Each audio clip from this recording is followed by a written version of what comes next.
반려동물 중 인간과 가장 친밀하게 교감하고 있는 종은 바로 개입니다. 개가 언제부터 인간과 함께 살게 되었는지는 모르지만 오래전 개와 늑대는 하나였습니다. 인간을 경계하고 적대시하던 개들은 산에 사는 늑대가 되었고, 친화성이 좋은 개들은 인간과 함께 살면서 가축이 되었습니다.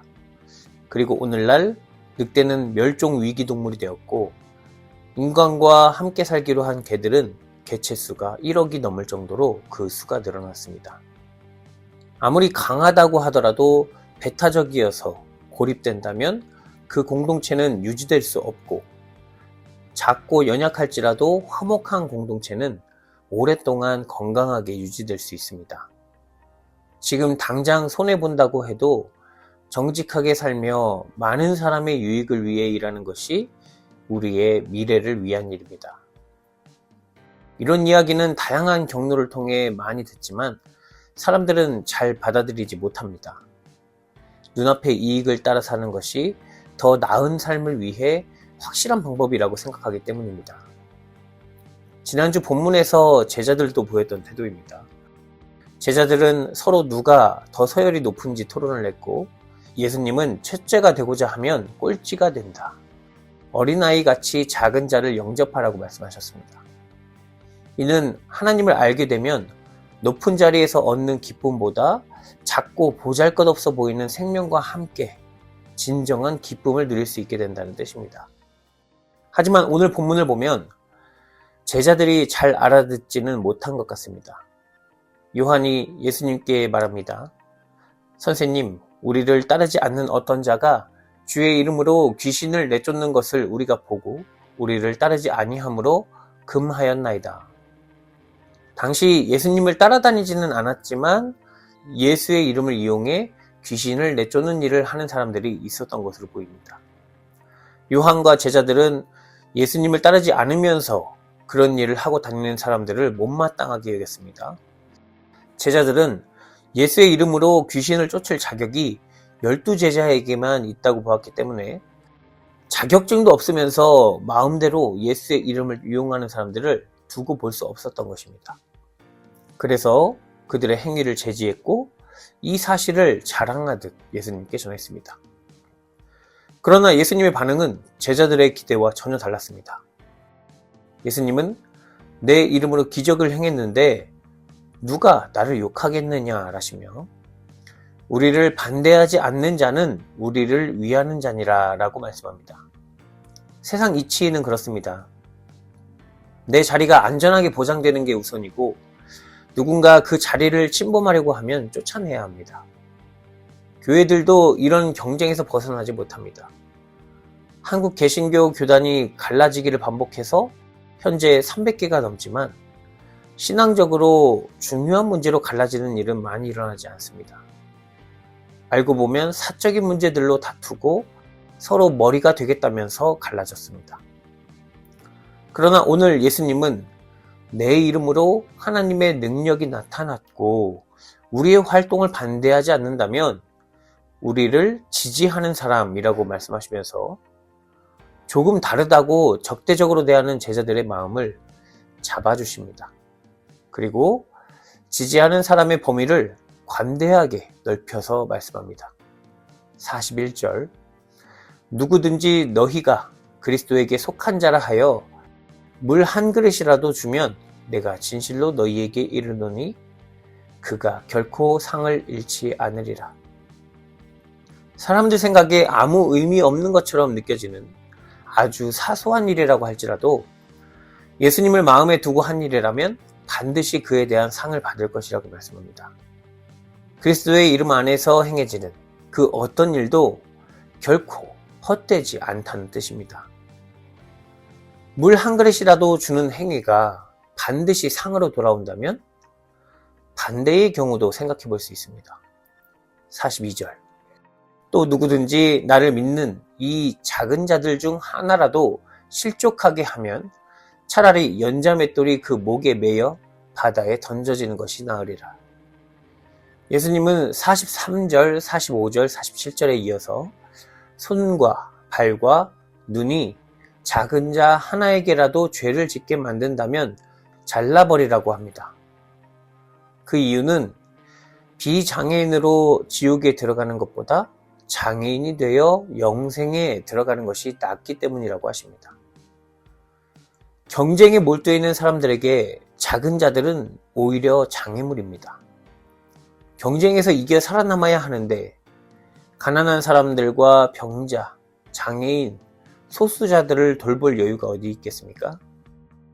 외국인 노동자를 검색하면 가장 많이 노출되는 연관 키워드가 임금과 차별입니다. 돈을 벌기 위해 이주한 사람들을 값싼 노동력으로만 보기 때문에 수많은 차별과 범죄가 함께 일어나고 있습니다. 하나님 나라를 바라보고 그 나라를 사신 예수님에게 지옥은 이렇게 작은 자를 실족시키는 것을 당연한 듯 받아들이는 세상입니다. 죄인들을 차별하고 비인간적으로 대하던 2000년 전과 여전히 자신의 편리함을 위해 작은 사람들을 죽음으로 몰아넣는 현실, 이게 바로 지옥입니다. 예수 그리스도를 믿는 우리도 작은 자를 실족시키고 있습니다. 한 가지만 예를 들어보겠습니다. 전신주에 올라 배선 작업을 하는 노동자들이 있습니다. 전신주에 올라가 특고압 전류가 흐르는 전선에 직접 접촉하는 일은 감전과 추락사고가 빈번하게 일어납니다.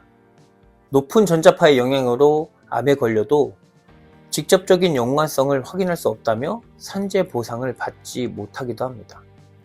이렇게 위험한 일이라는 것을 알고 주변 전기 공급을 중단하고 작업하면 안전하다는 것도 알고 있지만 주민과 기업의 편의를 위해 우리 사회는 노동자들의 위험을 선택했습니다. 예수님의 말씀대로라면 우리도 차라리 죽는 게 나은 걸까요? 예수님의 말씀은 이렇게 끝나지 않습니다. 예수님은 하나님 나라를 비유로 설명하고 계십니다. 하나님 나라는 이리와 어린 양이 함께 풀을 먹는 어떤 생명도 서로 해치거나 상하게 하는 일이 전혀 없는 세상입니다. 그 나라를 간절히 원하는 자에게 작은 자들의 아픔은 방관할 수 없는 일입니다. 하나님 나라를 완전하게 볼 수 있다면 작은 자들이 실족하는 세상이 사악하다는 것이 보이게 될 것이고 예수님 말씀처럼 정말 죽는 게 낫다라는 말을 하게 될 것입니다. 그러나 우리는 예수님처럼 온전히 하나님을 볼 수 없는 죄인입니다. 또한 작은 생명을 해하는 일에 원하지 않더라도 직접 간접적으로 동참하고 있습니다. 예수님 말씀대로라면 죽어 마땅한 죄인입니다. 그러나 하나님은 이런 연약한 사람들을 사랑하셨습니다.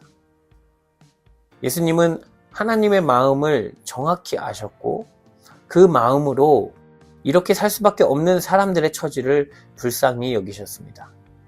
그래서 작은 자를 실족시키며 살 수밖에 없는 연약한 우리에게 하나님 나라에 들어갈 방법, 지옥을 피하는 방법을 가르쳐 주십니다. 50절. 소금은 좋은 것이로되 만일 소금이 그 맛을 잃으면 무엇으로 이를 짜게 하리요? 너희 속에 소금을 두고 서로 화목하라 하시니라. 소금은 예수 그리스도입니다. 예수 그리스도를 믿는 자들이 예수 그리스도를 외면한다면 어떻게 세상에 하나님의 사랑과 생명이 드러날 수 있겠습니까? 세상 사람들이 다 높아지기 위해서 살고 작은 자들의 아픔을 어쩔 수 없다고 말할 때 예수 그리스도처럼 거대한 흐름에 굴복하지 말고 생명을 살리는 일을 외면하지 말라는 뜻입니다. 법리적으로만 판단해서 사람들의 아픔을 외면하는 세상에서 하나님 나라를 바라보며 그에 맞는 처신을 해야 할 것입니다. 그 일은 사람의 힘과 노력만으로는 부족합니다. 우리 안에 소금이 있어야 합니다.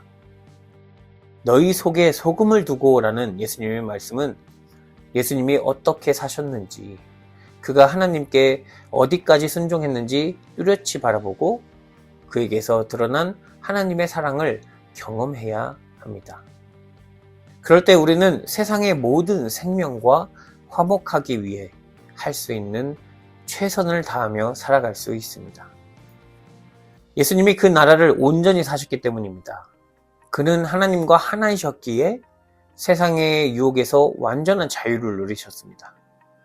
먹을 것을 위해 살지 않았고 높은 자리를 탐하지 않았습니다. 절 한 번 하면 세상 모두를 주겠다는 사탄의 유혹을 뿌리쳤습니다. 오직 하나님 나라에 관심을 두고 사신 예수 앞에서는 귀신이 떠나가고 병든 자가 치유되었습니다. 사랑하는 성도 여러분, 예수님이 우리 안에 있는 것이 중요합니다. 그럴 때 우리는 작은 이들과 함께하는 데에서 즐거움을 느끼게 됩니다. 세상 사람들이 느끼는 값싼 성취에서 기쁨을 느끼지 않습니다. 이것이 지옥 같은 세상을 피해 우리를 진정 화목하게 만들어주는 생명의 비밀입니다. 우리는 이 생명의 비밀을 간직하고 있는 믿음의 사람들입니다. 우리 안에 계신 예수 그리스도와 함께 서로 화목하기 위해 최선을 다하며 생명을 지키는 주의 거룩한 자녀들이 되기를 기원합니다. 생명의 주님, 누가 크냐에 따라 박수를 받고 영광을 얻는 세상 속에서 하나님의 시선은 작고 소외된 자, 슬퍼하고 절망에 빠진 자에게 향해 있고 우리는 그 생명의 길을 예수 그리스도를 통해 배웁니다. 하나님 나라를 세상에 전하고 삶으로 본을 보이시며 자기의 생명까지 바치신 예수 그리스도의 은혜를 마음에 두고 작은 생명과 물 한 그릇 나누는 데에서 참된 기쁨을 누리는 주의 자녀들이 되게 하시옵소서. 예수 그리스도의 이름으로 기도드립니다. 아멘.